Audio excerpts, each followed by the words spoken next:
These are very serious allegations, and this is your colleague inside the National Assembly. A lot has been said about these allegations, and it would be nice to get your stand on what really happened that day.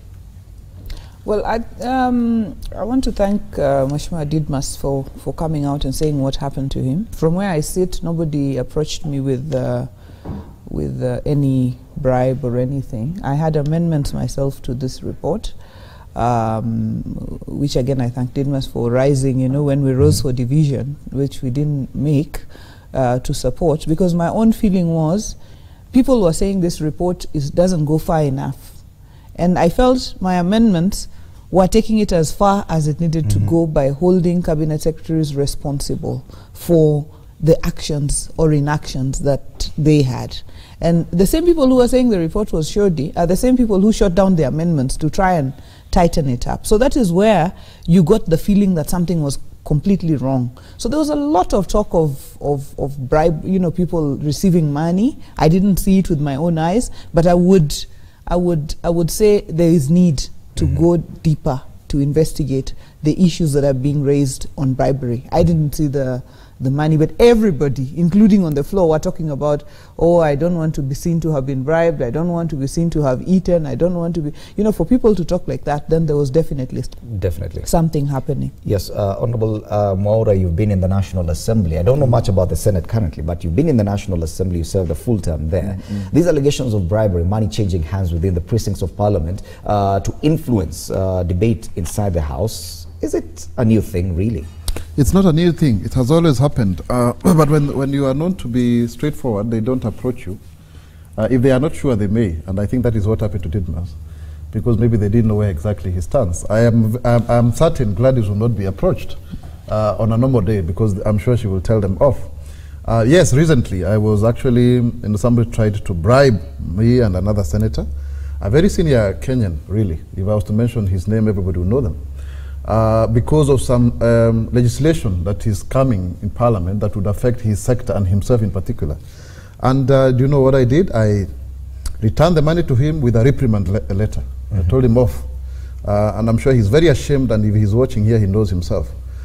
We need such kind of people. Because, you know, what is this that you are hawking? What is this that you are getting in exchange for money? And my thesis is that, number one,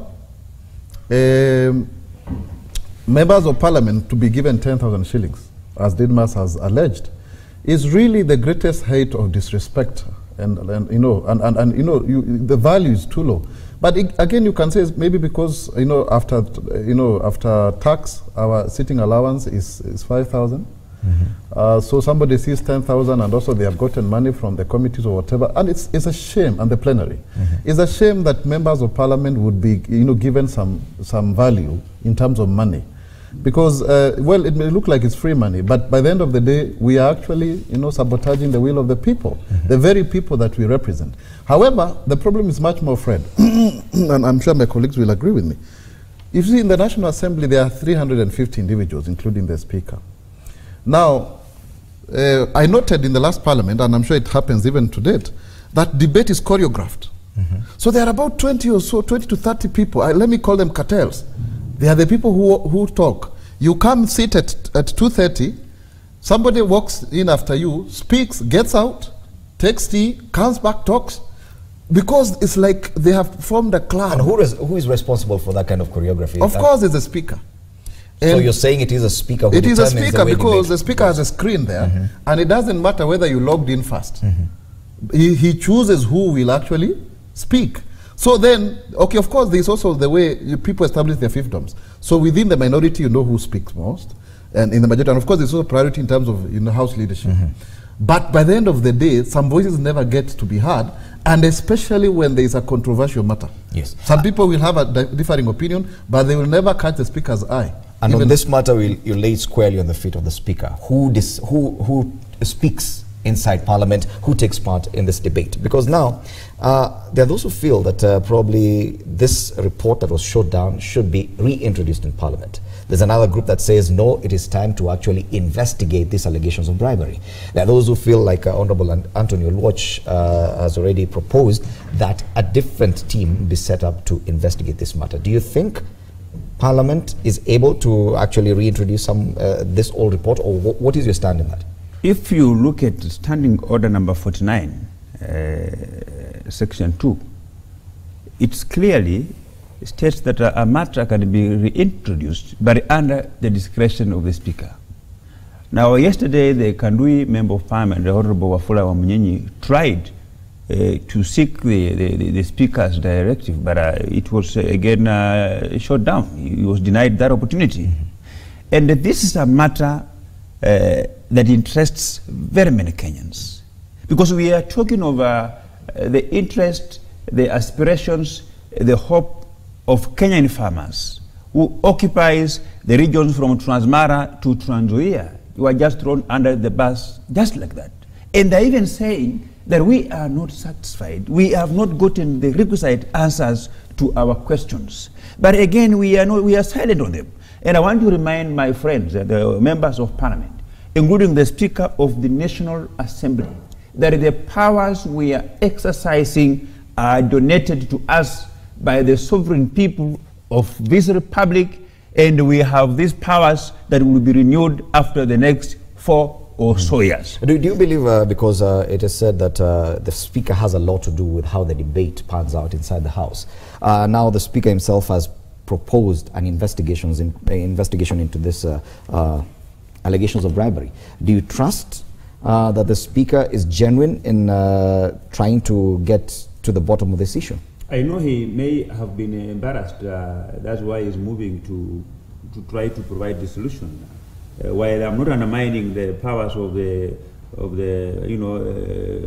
Privileges Committee, a committee where I serve diligently as a member, but I think we may not have the will, because from the Speaker, we have the will from the Speaker, but ideally this could just be a public relations exercise, because if we fail to prosecute the sugar cartels, if we failed to properly investigate whether sugar that millions of Kenyans are consuming, whether that sugar has mercury or not, if we really fail, are we going to make headways in this matter of bribery allegations? And we are talking of a house that conducts its business under cameras. You only go back to play behind the cameras, then you see the members who are moving around giving other members money, then you ask them to qualify whether they were giving money for a wedding or money was being given for a harambe, and why did they decide to do it in the precincts of Parliament? There are 349 members, quite a number of members of the National Assembly who have been on this panel deny receiving any money.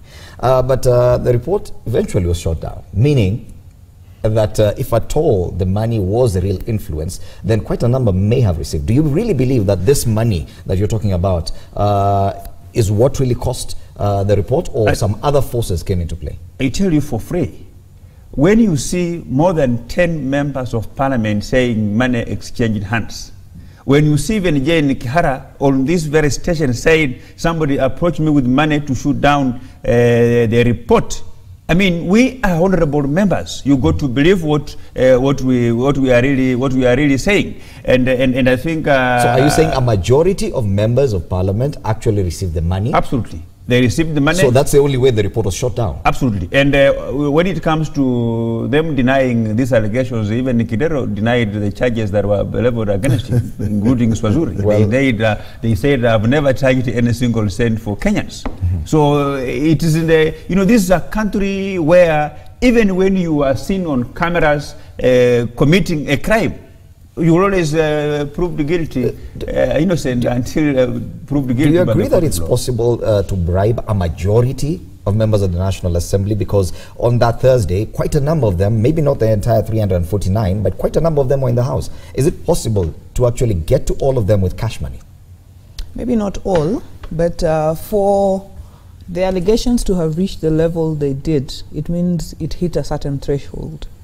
It wasn't just maybe 10 or 20, maybe it went beyond a small group. Probably 100. And that is how, I can't say the exact numbers, but probably that is how, you know, it came out. You know, that is how you get to someone whose stand you really don't know, and then they end up saying, you know, here, I have been bribed. But let me say this, Fred. The reason the report was shut down, in my view, is the mention of 2 cabinet secretaries in that report. And this is what brought a lot of, you know, jitteriness and lobbying and so on and so forth. And then also there was a mention, serious mention of companies whose sugar had been found contaminated. People like, you know, Diamond Wholesalers, Palea Wholesalers, this sugar that was found in the Sili, it was found to have been contaminated. This story, that this report, you know what doesn't make sense? What makes you, even though you are not approached with money like myself, what makes you think there is some more than meets the eye is because people are here saying, this report is shoddy. But when you tell them what exactly in this report, you know, we saw Honorable Kanini Kega and Honorable Mbadi on Citizen here last night. And now when you ask, what exactly in this report don't you agree with? You know, what exactly is missing? What is it? You know, then you say all the recommendations are bad. But when you read the first recommendation, it reads, all sugar that has been found that is contaminated should be destroyed. What is wrong with that kind of recommendation? What is it? You know, what is it that these people were looking for? And my own standpoint, which I executed, was, if I feel a recommendation, like I felt there were recommendations that were not tight enough, if I feel there's a recommendation that is not tight enough, it is within my right as a member of parliament to tighten it through amendments. So you agree that probably some of the members chose to shoot down the report, not necessarily because they received money, but because they felt that some of the recommendations they were not comfortable with? There are members who felt some of the recommendations they were not comfortable with, and therefore the report should go down.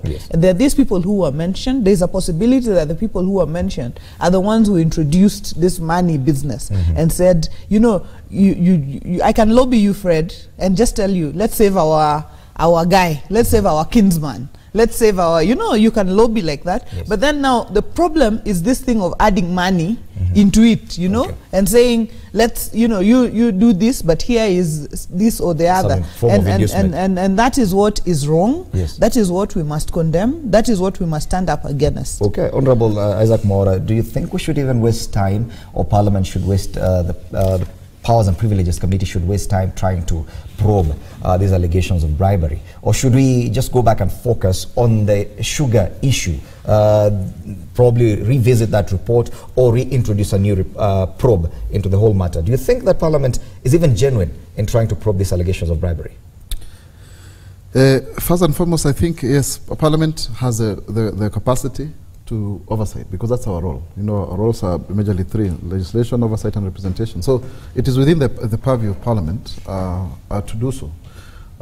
In the last Parliament, we tried to have a debate around whether we can have a parliamentary ombudsman who can actually, you know, discipline members. It was shut down by members because they felt that it could be used to do political witch hunt. And that is why you see the Speaker now desperately asking for EACC, DPP, and DCI to come and investigate the members of Parliament. It would be a very big shame. Members of Parliament have been taken to court on account of criminal, you know, allegations. But then when we are taken to court on the basis that we have failed to perform our oversight role out of bribery, and we just passed the Bribery Act the other day, it is a monumental shame. Certainly, of course, I'm tempted as a senator to ask that we should maybe give the Senate an opportunity to do the same, but that will, of course, you know, bring us into war between the National Assembly and the Senate. But the best way to go forward is you need to do both, because if you do not, you know, conclusively give answers to Kenyans about sugar, it would also mean they will be dissatisfied. So we must do it, and the best way is not to go through departmental committees. Look at credible members, people who have interests, you know, of the farmers at heart and Kenyans, and create a select committee.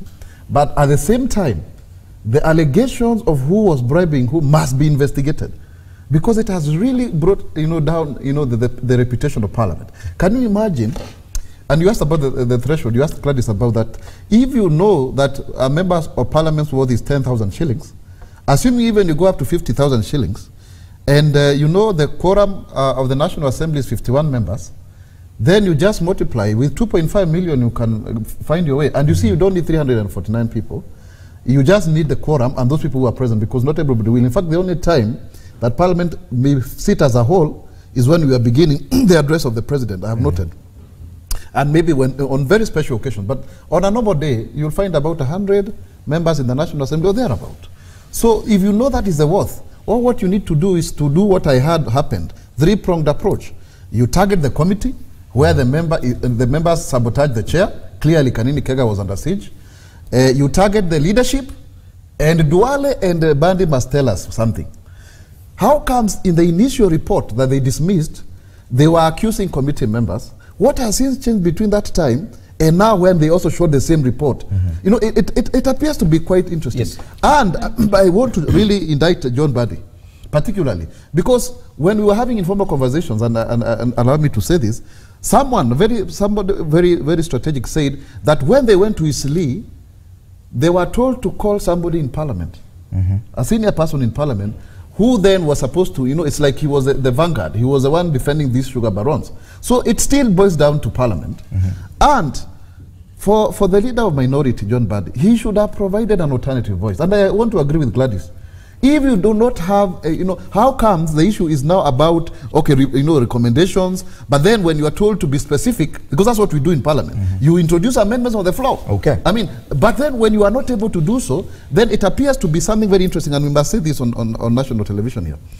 People in Parliament defend their kinsmen. So can we ask ourselves as a country, is the right of an individual more important to keep a job than the rights of the farmers and Kenyans who are dying of cancer as a result of this sugar? And now that you've introduced the issue of parliamentary leadership, let's go into that. Do you, for example, feel let down by the leader of majority? You are a member of the Jubilee coalition. Yes, you represent people of Kimilili, and their interests come first. Do you feel let down by the leader of majority? Absolutely. I've just told Honorable Isaac Maura in the launch that given an opportunity that we are participating in the election of a new leader of majority, I'll vote for somebody else, not the likes of Duale. Because you see, like on this matter, there were three forces. One force was representing Aden, because they felt that they wanted to expunge his name from the... You're talking about CS... the CS Aden Mohammed, the CS for Trade. Another force that was acting on behalf of CS Rotich, and of course, this is a person from our tribe. He's our tribesman, we must save him, must shoot down the report. Then the other one was acting on behalf of the sugar cartels. So all this, and you see, when you come across a battalion of an army, the first people that you target are the commanders. Ideally, you see, I listened to the Honorable John Badi during his discussions, 100%, it was all defending an individual. But there is no single statement that he made that can be seen that he has defended the plight of farmers who are very many, in this country. So what guides him? Now let's talk about the Honorable John Badi, the leader of minority, because a lot has been said. He was on Newsnight with Hussein Mohammed yesterday alongside Kanini Kega. But his position, and he was very vocal when he, in shooting down this report, and he has said even if given another chance, he would do the same. Do you feel let down by your party chairman, for example? Yeah, because what I don't understand is why. What has not come out clearly to me is why he would shoot that report down. Because if it is shot down, we have nothing. Especially us who are from the sugar belt. I said and he comes from the same region. Yes. So we are left with nothing. So I felt what was more strategic would have been, one, this was a very sensitive matter. He probably should have invited all of us to a parliamentary group to agree on a common position where we would have said maybe this is the position that we should have taken. That did not happen.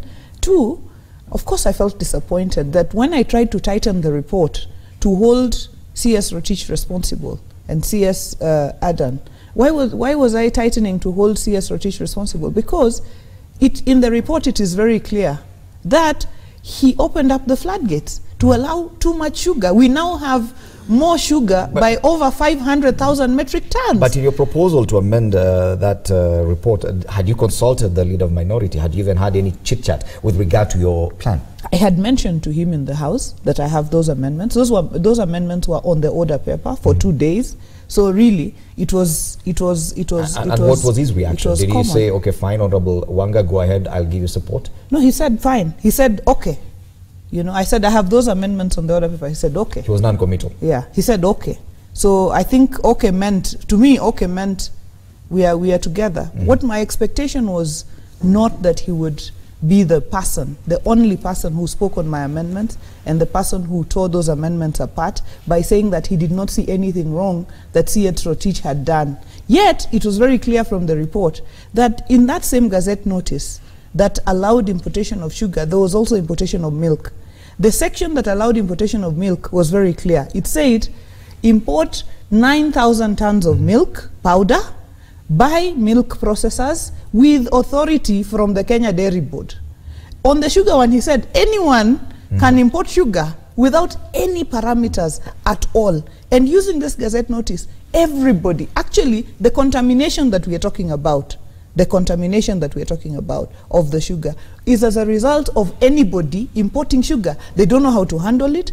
They don't know what to do with it. And what I raised also when I moved my amendments was the CS for Agriculture then, Willie Bett, actually wrote to Treasury and said, this Gazette notice is causing anxiety because we don't know who is importing the sugar. We don't know what type of sugar we are importing. We don't know, there were too many parameters that were left open. So I felt that somebody should have been held responsible. And at that point, I felt it was C.S. Rotich. So yes, I was disappointed. Do you feel like his contribution in shooting down that report was perhaps what changed the game?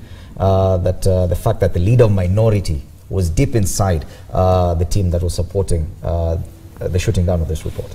I think it contributed to the shooting down of the report. I think people to what extent? Do you think it was a game changer? Many people in the minority, since we have many people in the minority, when the leader of minority spoke, they said, oh, then that must be a discussed position, Many people stepped back and said, oh, there was a lot of confusion at that point. So I don't want to appear to be disparaging my leader on national television, but I must say that that was disappointing. Okay. Well, time now for us to take a break. When we come back, we'll continue discussing this issue of the sugar report. What's the way forward? Should Parliament push for this same report to be returned to the House for debate? Should they focus more on resolving the image that has now been damaged by these allegations of bribery? Or should a new team be set up, as proposed by Anthony Watch, the MP for Mathare, to probe afresh these allegations of illegal sugar importation? That plus a lot more headlines. There's a team that is proposing that Raila Odinga should run for presidency come 2022, and he already has the support of that team, plus other issues. NYS has a new structure and leadership. Does it mean that anything changes? That after the break.